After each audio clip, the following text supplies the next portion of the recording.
जिलाधीश कुल्लू द्वारा जारी आदेशों के अनुसार कर्फ्यू में ढील दी जाएगी। एसडीएम मानीचेत सिंह ने बताया कि कर्फ्यू में ढील देते हुए अब shopping mall, barber shop, beauty parlour, hair salon, restaurant, hotel, शराब के ठेके व ढाबे छोड़कर अन्य सभी दुकानें प्रातः 10 बजे से दोपहर 2 बजे तक खुली रहेंगी।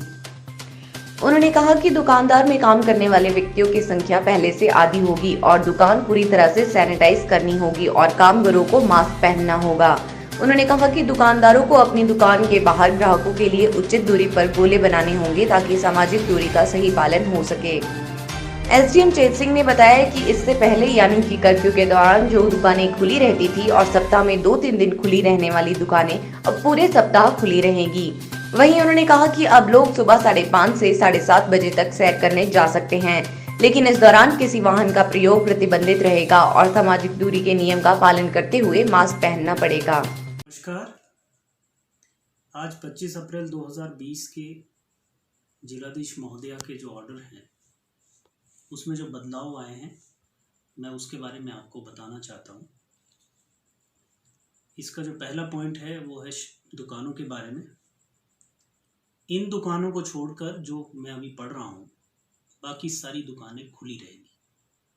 जो दुकानें नहीं खुलेंगी वो है shopping malls, barber shops, beauty parlours, hair salons, शराब के ठेके, restaurant, hotels, cafes, eating points यानी ढाबे। इनको छोड़ के बाकी सारी दुकानें खुली रहेंगी। इसका जो समय है वो 10 बजे से 2 बजे के बीच में। लेकिन शॉपकीपर को इस बात का ध्यान रखना होगा कि जितने लोग उनके दुकान में पहले काम करते थे उससे आधे अब काम करेंगे। दुकान पूरी तरह से सैनिटाइज होनी चाहिए और जो कामगार उसमें काम करने वाले उनके पास मास्क होना चाहिए। इससे पहले जो दुकानें खुली रहती थी कर्फ्यू के दौरान और जो दुकानें सप्ताह में 2 दिन या 3 दिन खुली रहती थी अब वो पूरे सप्ताह खुली रहेंगी और उनका समय 10 बजे से 2 बजे के बीच में होगा। लोगों को सामान खरीदने के लिए पैदल जाना पड़ेगा और कोशिश आप यही करें कि एक ही व्यक्ति एक परिवार में से दुकान जाएगा और वहाँ से सामान लाएगा और साथ में कोशिश ये भी करें कि 8-10 दिन का कम से कम सामान एक साथ ले आए। और जो भी व्यक्ति सामान खरीदने बाजार निकलेगा उसको मास्क पहनना अनिवार्य होगा। ये जो दुकानें हैं जो खुली रहेंगी वो सिर्फ रूरल एरिया के लिए है। तो मैं आपके ध्यान में ये भी लाना चाहता हूँ कि आनी उपमंडल पूरा रूरल एरिया है, तो ये जो ऑर्डर है वो पूरे उपमंडल के लिए लागू होंगे। शॉपकीपर को जो एक मार्किंग है अपने दुकानों के बाहर वो करनी पड़ेगी और सोशल डिस्टेंसिंग नॉर्म्स जो है वो फॉलो करने पड़ेंगे। यदि इसका वायलेशन हुआ तो उचित कार्रवाई की जा सकती है। लोगों के लिए सुबह 5:30 बजे से लेकर 7:30 बजे तक का समय है जिसमें कि वो सैर कर सकते हैं।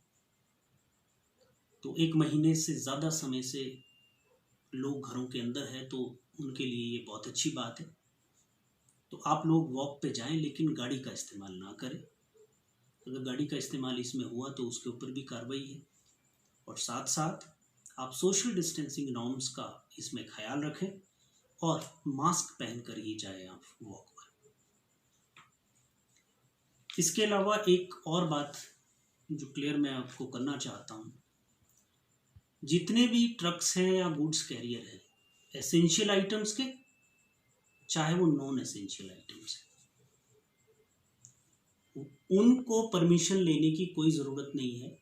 लेकिन उनको सिर्फ एक ही ध्यान रखना है कि उस व्हीकल में एक ड्राइवर होगा और एक उसका हेल्पर होगा और उस ड्राइवर की और हेल्पर की सूचना हमारे पास होनी चाहिए। लेकिन साथ साथ ये ध्यान देना बहुत ज़रूरी है कि ये जो गुड्स कैरियर हैं ये लोगों को ट्रांसपोर्टेशन का काम नहीं करेंगे। अगर ये ऐसा करते हैं और ऐसा पाया जाता है कि ये लोगों को ट्रांसपोर्ट कर रही है गाड़ियाँ, तो उसके ऊपर उचित कार्रवाई की जा सकती है। दोस्तों, इसके साथ साथ अभी जिस तरह की रिलैक्सेशन दी जा रही है, जो दूसरे ज़िला से या स्टेट के बाहर से भी धीरे धीरे करके लोग इस उपमंडल के अंदर आएंगे, उनके लिए आप लोगों की भी ये जिम्मेदारी है, पंचायत स्तर पर प्रधान की, सेक्रेटरी की, वहाँ के वक्फ मंडल की, वहाँ के महिला मंडल की, कि जो भी व्यक्ति इस उपमंडल में एंटर करेगा उसका 14 दिन का होम क्वारंटाइन ज़रूरी होगा। अगर वो इसको वायलेट करता है तो उसके खिलाफ भी उचित कार्रवाई की जाएगी। तो आप विशेष ध्यान रखें कि क्या वो होम क्वारंटाइन फॉलो कर रहा है जो व्यक्ति नया आएगा। ये धीरे धीरे करके सरकार जिस तरह से रिलैक्सेशन दे रही है, तो इस रिलैक्सेशन में जो पब्लिक की जिम्मेदारी है वो बढ़ गई है। तो आप लोगों ने खुद ही जो है, अभी भी 144 लगी हुई है, थोड़ी रिलैक्सेशन मिली है, इसका आपने खुद ही ध्यान रखना है कि सोशल डिस्टेंसिंग नॉर्म्स अभी भी फॉलो किए जाए और कम्युनिटी ट्रांसमिशन जो इस वायरस का है उसको भी रोका जा सके। धन्यवाद।